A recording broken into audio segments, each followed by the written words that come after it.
So I can probably get rid of Hunter. This guy was actually recently nerfed, so I'm gonna get rid of him for now. Resurrect unit. Another resurrect unit. Oh man, I got 2 revives in the same damn opening hand. That's kind of the chance you take when you mulligan a card like that. You could get something better, or you could get something worse. Alright, this is gonna be really tough. So I'm gonna start out by just playing a very basic unit here. So because it's injured, there's like one particular card that helps with that combo that gives all your hurt units under their original base strength. It doubles their strength.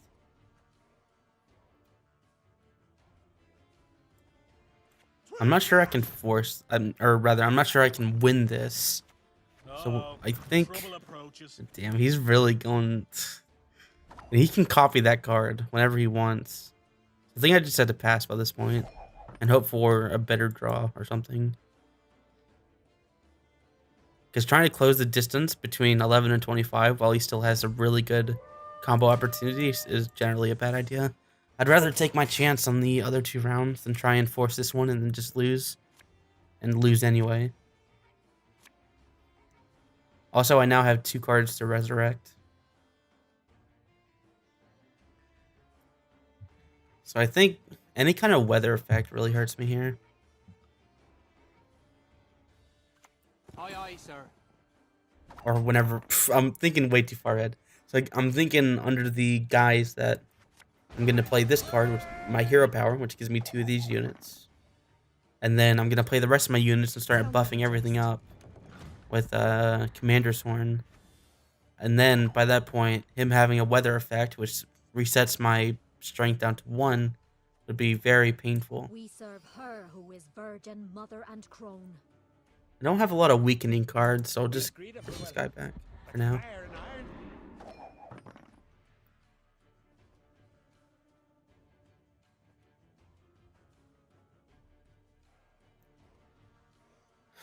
So, my next move. One of us or not. Man, he has so many buffing cards. The thing is, you can shut that down by just removing his units as soon as they go up. I know, because it works against me all the damn time. So what? Should I pound it into a poker? Okay, so I'm falling really far behind, but see, because it's round 2 and he is on match point, I can't pass around. I just have to play everything in my hand and hope for the best. Hopefully my 1 card advantage is enough to take this to a 3rd round. And then the 3rd round is sometimes based on RNG, sometimes it's just based on really good play.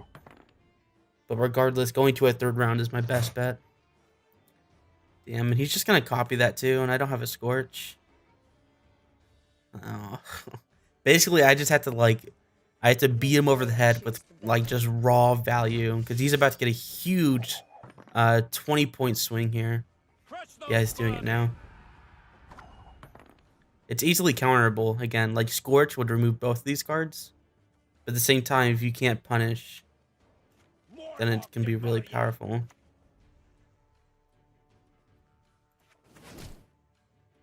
So there's not really much of a thought process at the moment as to which card to remove. Oh no. He just turned his cards gold, which gave him his passive buff, which gives +2 strength to gold cards. And also, he made it so I can't use any spell cards on him by this point. There was that one turn where I could have done something, but then it didn't turn out right. Basically, I'm boned. And because he's not playing a lot of units, I'm not going to get a lot of lacerate value. I think I can still win this, though. Oh, wow. Pfft. He stole my strength. Yeah, based on the, Commander's Horn alone is 20 strength. So I'm going to try and take him to blows all the way down. Also, I'm going to try and, even though this is a bit of a waste to use this card, because it's getting so little value, I'm also scouting him out and forcing him to either use this card or pass and allow me to take the most favorable trade I can get, which is actually it's actually way overkill.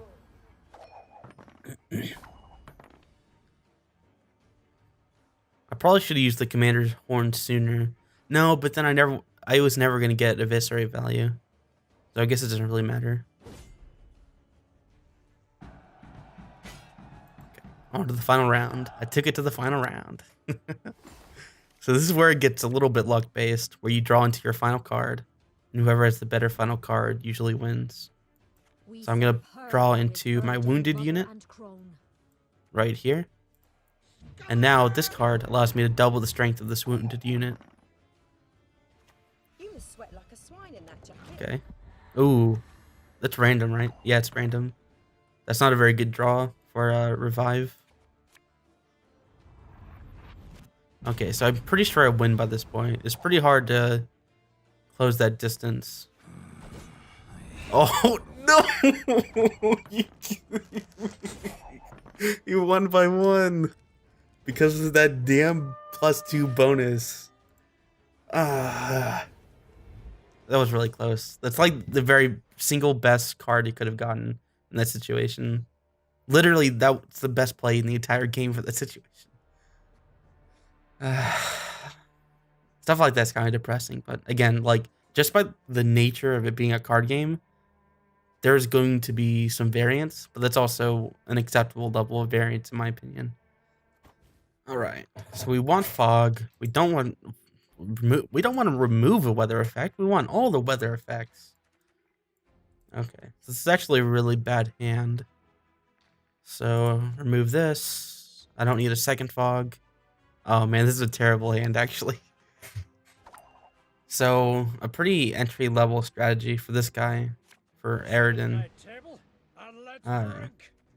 is to use fog and weather effects to beat your opponent into submission. Doesn't matter how much they buff their cards, if they are not resistant to weather or you don't have a weather clear, you're shit out of luck. King Brand, huh? It doesn't look like an especially powerful effect, but at the very least it is a stall. So I'm going to play this golem to try and scout him out a little bit. And whenever I'm saying scouting out, I hope I'm enunciating or articulating what I mean by that. When I want to scout him out, I want him to play a card that I can possibly pass on. And I'd still get my creature back for the next round. But maybe if he overcommits, I can punish him for it. Also, I reveal less my strategy.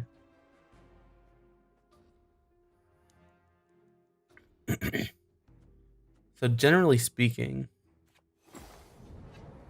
because this faction allows you to give resilience to your last, faction card, you want to play your more powerful units later.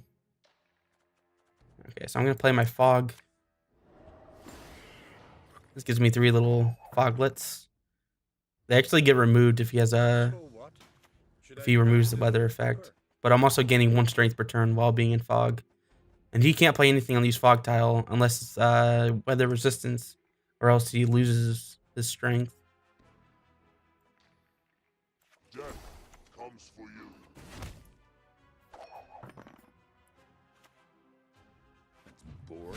Man, he's playing really fast. That's kind of worrying me. But I'm not ahead enough to try and do anything. So what I can do here is I can play 2 steps ahead and play my Aridin and get my 11 strength unit. And then with the knowledge that I'm going to pass when it comes back to me. I think I may have to do that. It all relies on him not having... he needs to not have a clearing the weather card. Because if he does, that effectively that shoots my strategy in the kneecaps.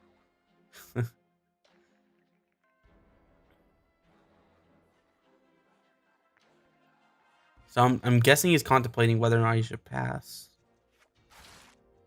Huh. He has a weather effect. Damn, he has a weather effect. How do I know that? Why would you not use last rate on the fog row? But if he doesn't have it, maybe he's trying to bluff. Maybe he's just trying to bluff. I love that. I love that I can say that in a card game that isn't poker. So I'm just gonna, I think I have to go all in on my thought process that he doesn't have the weather card maybe. Okay, he passed. That's actually the best possible solution for me. So he was just bluffing when he didn't target the better, or maybe he wasn't bluffing. Maybe it was just, I don't know. So I get to keep my moose. And also when that other unit got removed, I got to summon these two guys. These 1 units. Okay, so I'm going to pass here. No, wait. I'm gonna play cow first. No, wait. I don't want him to know that I'm going into this with the notion that I'm going to pass. So I'm gonna rally first and basically just waste that RNG. And, you know, I don't have any weather of his to dispel, so I'm not even sure why they have a weather dispel in the weather deck. It's kind of weird. Okay, so I want him to overcommit. So I'm gonna play my cow next. Which, in case you don't remember, gives me a 9 strength unit on the next round. And right now, what I'm doing is scouting. Like I said before, when I'm scouting, I'm trying to see what he has up his sleeve, while at the same time, try to get him to overcommit and play too many cards, and then the card advantage goes back to me. Don't you pester me. And if any of what I'm saying sounds like impenetrable, like it doesn't make any sense, how do you come to these conclusions? I hope I'm explaining it well enough. But part of it really is just, it's so different from everything else on the market. And if you haven't played, I'm assuming no Gwent experience in the Witcher games, but it's so different from everything on the market that a lot of this game is really just like playing it for yourself and discovering all these like dozens and dozens and dozens and hundreds of small little interactions and thought processes that all come together to form these huge tactical macro decision making. And I'm not saying, you know, like I'm a super computer. I'm not trying to like hype myself up. I'm just saying a lot of this is just playing a lot of it and then coming across these situations and then learning from those situations. Modern Freyr is patient. Okay, so this is the do or die round for me. I just have to play all my cards and hope I have enough value. Real good. There's not a whole lot of micro decision making. And that's kind of really nice. Like in like Hearthstone, you know, there's a lot of micro decisioning in Hearthstone, and then you go to SMITE Tactics, Duelyst. Like every single step of that game is micro decision making, where you can lose a game simply because of small mistakes. In this game, the same thing kind of happens, but it's different. There's not a lot of mistakes you can make on the micro game, but it's the macro decisions that are steering your wins and losses. If that makes any sense. Okay, so I have one more opportunity for him to buff his cards enough to where I can scorch it. So I'm behind by a little bit, but if I can just find one scorch target, I just need him to buff one card enough. Just to be it. Should I pound it into a poker? No, he's playing around Scorch. Damn, lost another game. I swear I'm not actually this bad. I'm just on a losing streak. I'm trying to show off all these decks. It's going poorly.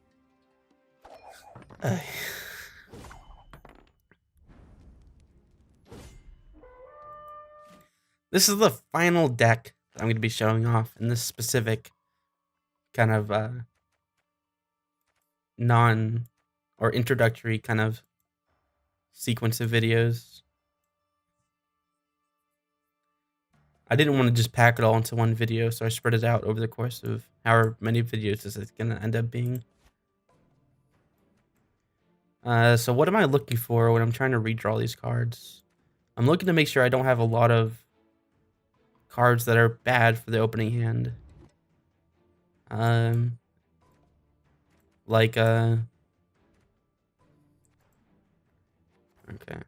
like I may not necessarily want Weather Dispel if I'm going up against a class like Scoia'tael, because they don't have a lot of weather effect cards. So this is a Resilient card. It's pretty good. You can get it buffed up. But they are magnets for hard removal.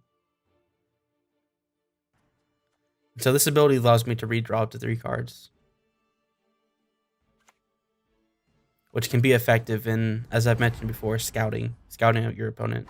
Because you have to. I should have mentioned this earlier, but this is like one of the most incredible things you have to learn about this game. You have to play a card every single turn unless you pass. So yeah, I should have mentioned that. It's like one of the most crucial things you have to learn about this game. So actually, that like me saying I'm scouting them out actually may not make any sense unless I mention that you have to play a card I never miss. or pass. But a passing is is the result, the end result, not an action. So I need to buff this guy back up. So dwarf synergy, he gets more strength because he's a dwarf. So this Resilient card, if he does not have Scorch, if Sex Bomb does not have Torch, it's impossible for me to lose this game. Assuming he doesn't have Weather, but most Scoia'tael decks don't run Weather, I don't think. You know what? I'm just gonna buff this thing all the way up. If he saves Scorch for later, and I don't react. Oh, there's Scorch. Forget everything. I really needed him to not have Scorch. That Resilient Dwarf was like my whole strategy. So I was gonna buff that Resilient Dwarf so he stays in the next round. I was gonna buff him all the way up, and I would essentially have like a 30 strength unit every round. And now I lost that, and now I'm probably gonna lose this game. I think I just have to fight this out. If I try and stall out, I don't think that's gonna help me. But then again, I don't have any like inherent synergy on the board right now, so I'm gonna try and redraw instead. What must be done. I think I try and get rid of that. That's not very good either. Rain, huh? Whatever. I guess I'll take rain. Oh, I can get rid of this. No, I should have dropped that. Yeah, I'm not exactly super familiar with all these cards just yet. I was thinking it was a different card, but having an 8 strength card that you can place on any place on the board is super powerful. So because he went ahead and buffed and put resilience on this guy, I think I am going to fight this out. Everything all right? Oh, wow. Commander's Horn. Oh, but it's going to hurt my units just as much as it's going to hurt his. There's so many things to learn in this game. It's hard to keep up with all of it. But whatever, I'll just play everything. Maybe I can. Maybe his remaining cards aren't very useful. That's also where like being able to reveal cards in your opponent's hand comes in so handy. So then you can say, okay, they have this card.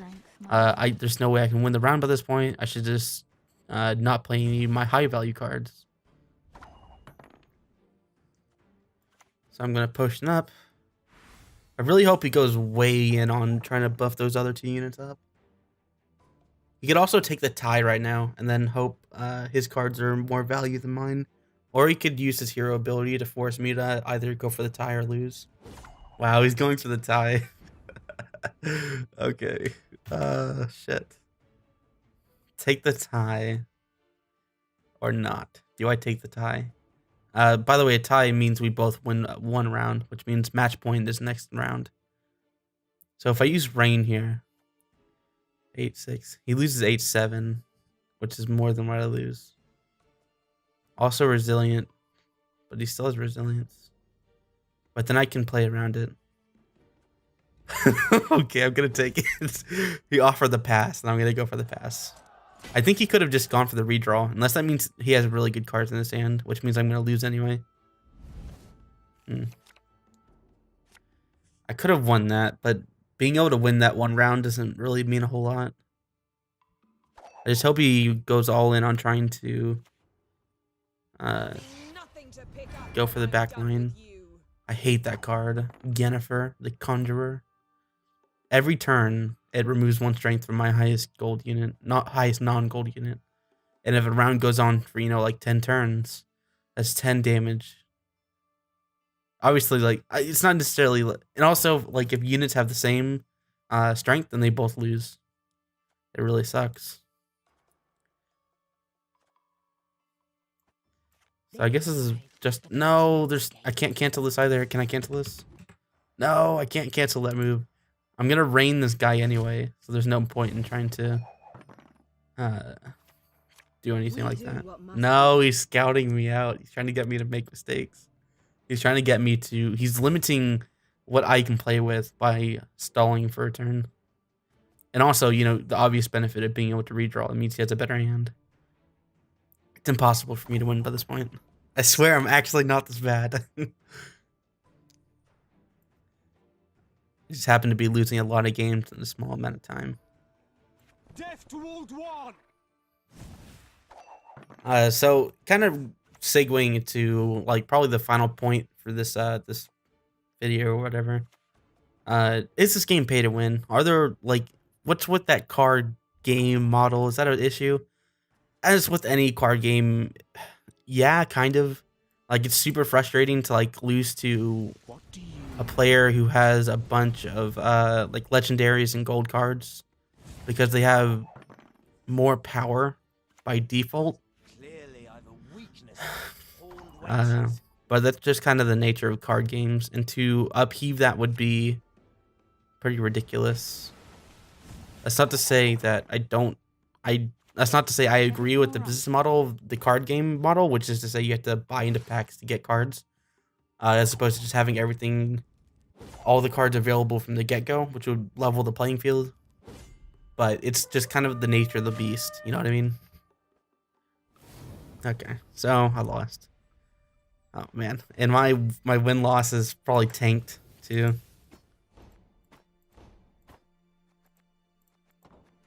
All right, let's see that. Let's see our personal leaderboard.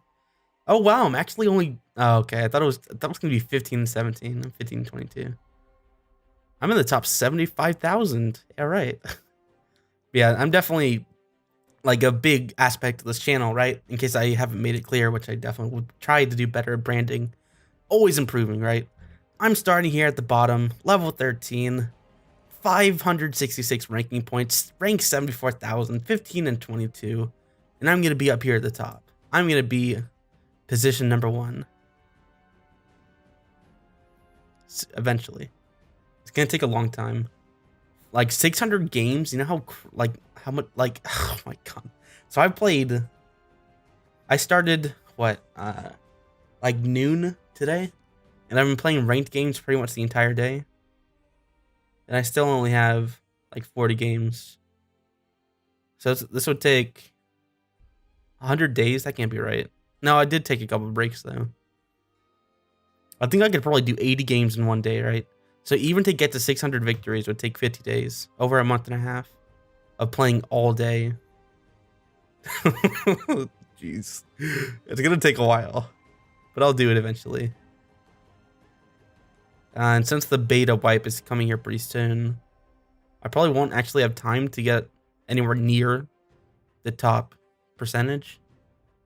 But it's definitely going to be a goal. I think like the major goal is probably top 50,000, top 10,000, top 5,000, top 1,000, top 500, top 250, top 100, top 50, top 10, top 5. And the golden achievement will be ranked number 1. But next goal, top 50,000. I should be able to get that here in the next couple days of just grinding out games. Also, I need to craft a better deck. I only have like one. Oh, I never actually got to show off my combo.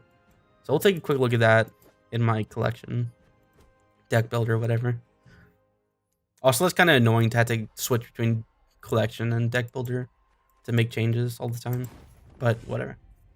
So my combo, right, is the Bloody Baron into Shawnee.